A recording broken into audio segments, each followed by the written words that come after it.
first thing a lot of people are wondering just kind of how Kyler is doing and how he's kind of managed the emotions of this whole thing. I think the biggest thing for him right now, he's focusing on just getting healthy. It's been frustrating for him that he's continued to have issues with his foot and has continued to try to push through it and work through it. And we finally came to the conclusion the best thing for him was just really just to get off his feet and try to let it heal and then come back when he's finally healthy. And it's a lot of football left, so I know that when he does come back and he can play the way he wants to play, he'll be very happy. What do you think the most important things that Jacoby has brought to this offense have been? I think he's been consistent. The same thing Kyler's been doing. I think the biggest thing is he's been taking care of the football. I think we've done a really good job being explosive in the pass game. Operational, he's done a really good job of just making sure guys in the right alignment, making sure the protection plan is really good, and just overall just playing quarterback and just being 1/11th of the offense. Honestly, he hasn't played out of like Superman or out of his body. He's just done his job at a really high level, and he's put the team in position in a couple of games to win them. And obviously, we won Monday night. Have you seen anything different from him than your Cleveland days? I mean, that he's doing that's finding more success? That's why I love Jacoby. He's the same old guy. He takes he has really pride in just doing his job and the prep in it. Monday through Friday, we're in there and he's asking a lot of questions, and I think that's allowed him to process things a little bit faster on the field, help him get through progressions a little bit faster.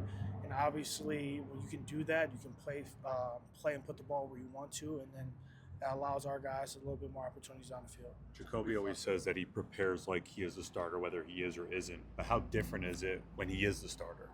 It's honestly, the room hasn't, and you guys are going to say I'm lying, but the room has not changed. It's a collective effort from everybody that's in the room.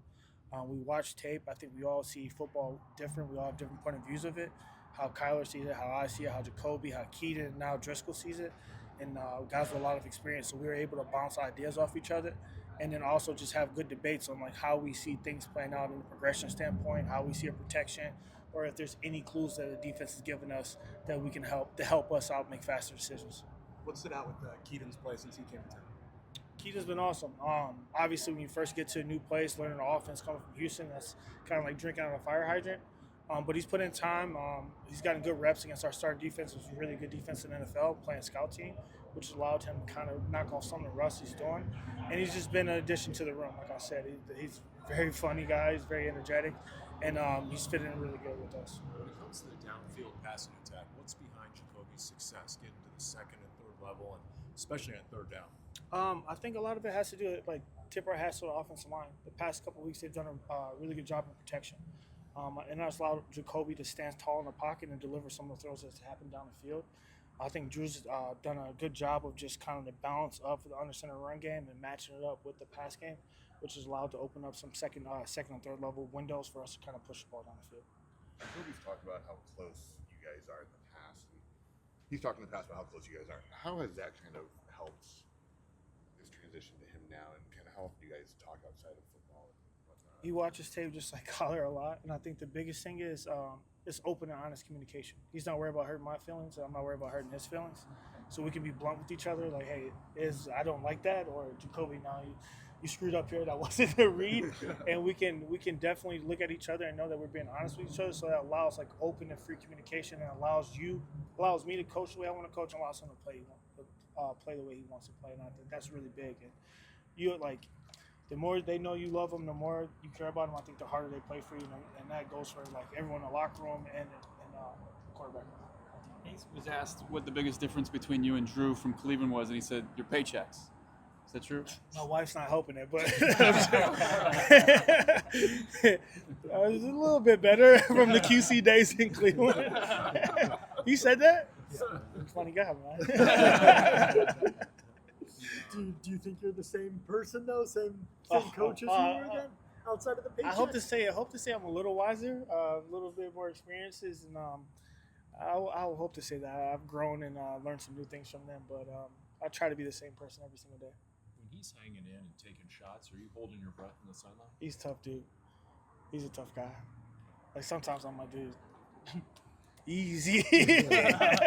I think it was the Green Bay game. He got a rough in the passer. They hip dropped him. I was like, until Keaton started taking some snaps. And slowly you start Jacoby pick himself off the ground. But he's a tough guy. And, like, he knows, like, if you're going to be a pocket passer like he is and you're not Kyler, you got to be able to have a chin on you. You got to be able to stand tall and deliver. So some guys are able to avoid, like Lamar and Kyler and Josh Allen.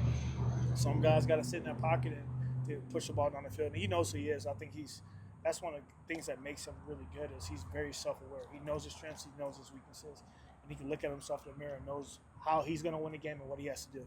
Has that ability to stand in while getting hit, has that enabled some of the third and long, third and medium success that he's had? Definitely. And those distances, you definitely see the D lineman pin theirs back, and they know it turns into a 100-meter dash. They want to get to the quarterback as fast as possible. So just knowing that you're going to have to sit in that pocket. And like I said, I think the play of our offensive line has helped that too. Like those guys, if you look at the last couple of weeks and what we've been able to do because of them, like, I don't think they're getting enough credit. I think that Fry's done a really good job, and with those guys just continue to grow. And our best football has been played these last couple of weeks, and hopefully that continues to carry on because in this NFL, like, it doesn't matter what it is in September, October, the best teams play their best football in November, December, and January.